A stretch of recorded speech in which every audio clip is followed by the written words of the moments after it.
皆さんこんにちは。好奇心 TV です。今回の動画では、今後私たちに起きることについて私が感じていることを話していこうと思います。今現在の日本で起きていることというのは、世界で起きている様々な異変と連動していることは間違いないと思うのですが、具体的に私たち日本人、祖国日本の今後はどうなっていくのでしょうか。こうした私たちに降りかかる試練を語る上で欠かせないのがアメリカと中国の国内状況だと思います。アメリカでは政府の腐敗とともに社会の分断、モラルの低下が進んでおり、中国では嘘で塗り固められた実態に人民が気がつき始め、人権無視の洗脳社会が崩壊し始めています。近い将来私たちは良くも悪くもとんでもない歴史的瞬間の目撃者になりそうなのですが、このことは人事では済まされず、間違いなくとばっちりを受けます。もし巻き込まれるのならどんなパターンなのか、そして降りかかる火の粉をどのように払いのければいいのか、そのために必要なマインド設定について動画にしてみました。今世界で起きている信じられない混乱とそれに苦しむ国民の状態を知ると、日本人の危機感のなさにある種の焦りを感じてしまいますが、こればかりは説得できるものではないだけに、一定数の人は後悔してもしきれない体験をすることになると思います。それでもこうして情報発信をすることによって、事前に気がつく人も増えることに貢献できると思いますし、これから話す内容というのは確たる証拠があっての話ではありませんので、一つのファンタジーとして捉えていただけたらと思います。ぜひ最後までご視聴ください。このチャンネルでは、自分や家族の身を守るためにできることや、日本人がこれ以上騙されることがないようにするための情報を発信しています。チャンネル登録がお済みでない方はぜひチャンネル登録をお願いします。さて、最近のネット上での宣伝やトピックに不動産業界の好調ぶりや過熱する投資情報、簡単に稼げるなどの情報が目立っていますが、それらに対して皆さんはどのように感じていますでしょうか。私には違和感しか感じられません。政府は国民全員が投資するよう啓蒙しており、子供を対象にしたジュニア NISA というものまで登場し、あっという間に廃止になっています。常々政府が行う政策には、日本国民を幸せにする意図があるのか疑問が募ることばかりであり、日本国民には幸せになってほしくはないのかもしれないなんてことも思ったりしています。今国民に投資をすごく進めているのは年金制度を廃止するつもりでいるのかもしれませんし、まさに自己責任の世界になっていく流れになっていくことを感じます。すでに厚生年金廃止案まで出ていますから、流れ的には老後は安泰だという人生設計がもろくも崩れる世代も出てくるのでしょう。だからこそ投資ブームが巻き起こっているという見方もできるのでしょうが、そもそも論として今現在の投資って本来のあるべき姿ではないように思えています。どういうことかと言いますと、投資によって世の中に貢献できる産業、企業がその目的を達成することによって世界中の多くの方もその恩恵を享受できてきたと思います。つまり投資家、企業、庶民の全てが三方よしの関係が実現していたと思いますが、今現在はどうでしょうか。利回りの良い、儲かる投資先を選択することは当たり前ですし、とやかく言う問題ではないのですが、アメリカでは中国企業の上場に対してかなり厳しい規制をかけ始めています。アメリカの議会が懸念しているのは、原因はいくつかあるのですが、今回の話題に関係している点だけで言えば、中国企業にアメリカ人のお金が集まり、その中国企業というのは中共と同意体であるわけで、その中共がアメリカへの攻撃を目論んでいるという事実は、言ってみればアメリカにとっては自分たちのお金で自分たちの攻撃を幇助していることになっているという構図を止めなければならないということです。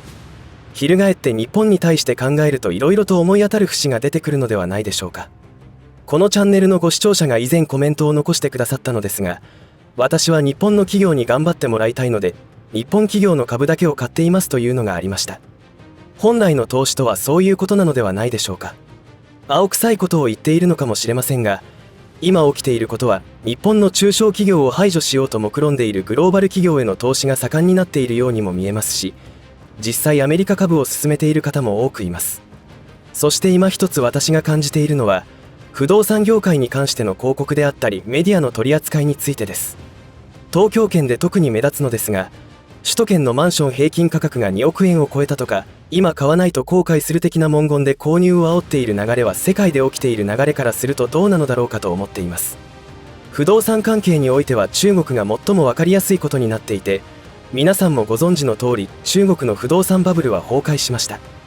といっても普通の国のような現象としては起きていませんが、実質破綻しています。この原因は何でしょうか。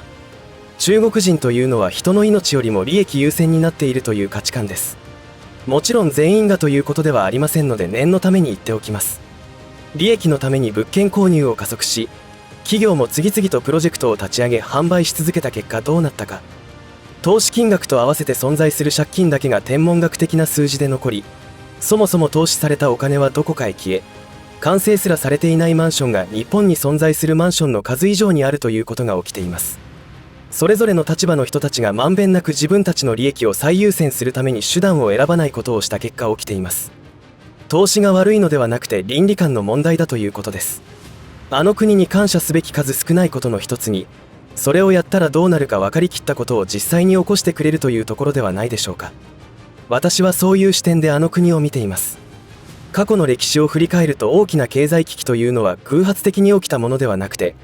ある意図を持って人為的に起こされたことはアメリカの機密文書や関係者の証言などによって明らかになってきていますが、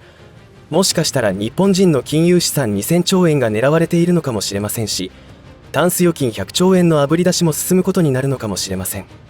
世の中にはまことしやかにささやかれている日本人絶滅計画というものがあります。私はこのことについて高い確率であると思っており、その根拠は今回は割愛しますが、日本人の素性に関係していると思います。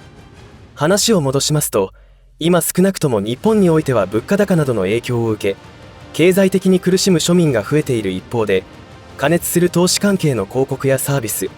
不動産業界が好況であると感じさせる報道には恐ろしさを感じます。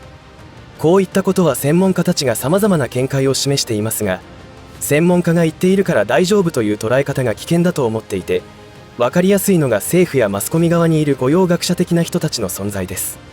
どちらが正しいかは結果論的なこともありますし、難しいところもあると思いますが、結局は可能性があるのなら対策するというところしかないと思っています。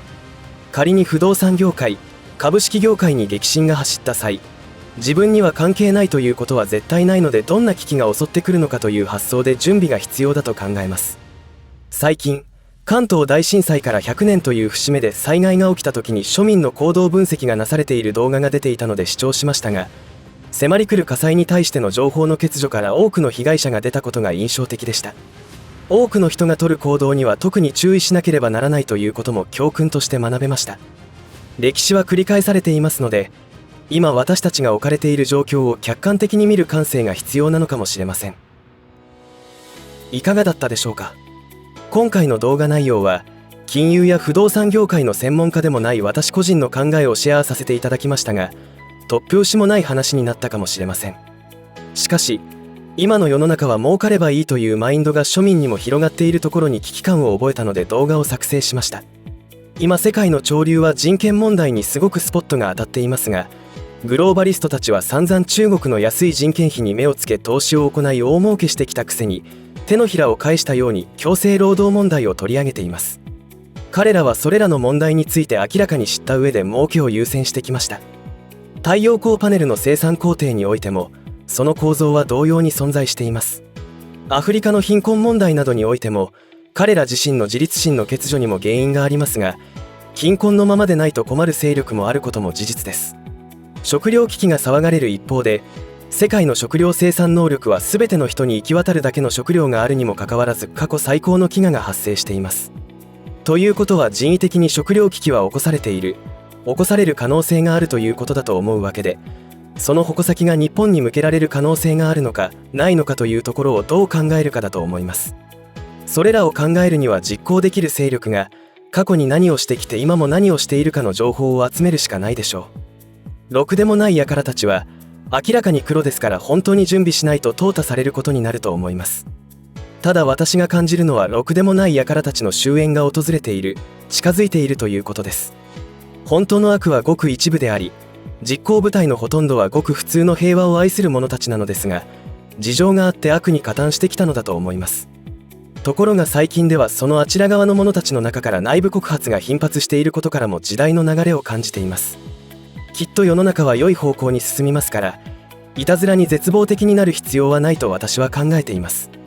ただ、これもいつも言っていることですが、そういった時代の変わり目、変化点では犠牲者も出ることは否定できません。そのための準備をして、あとはなるようになるというマインド設定をして、今この瞬間に感謝しながら楽しいことに目を向けて生きるのが最善手だと確信しています。この動画がご視聴の皆さんが今後取るべき行動に対しての検討材料になっていただければと思います。最後までお付き合いありがとうございました。以上で今回の話は終わりとしますが、皆さんの応援が次の動画作成の力になりますので、いいねボタン、チャンネル登録、通知設定をオンにしていただけると嬉しいです。また、コメント欄へのご意見、ご感想の書き込みもいただけたら励みになります。最後までご視聴ありがとうございました。好奇心 TV でした。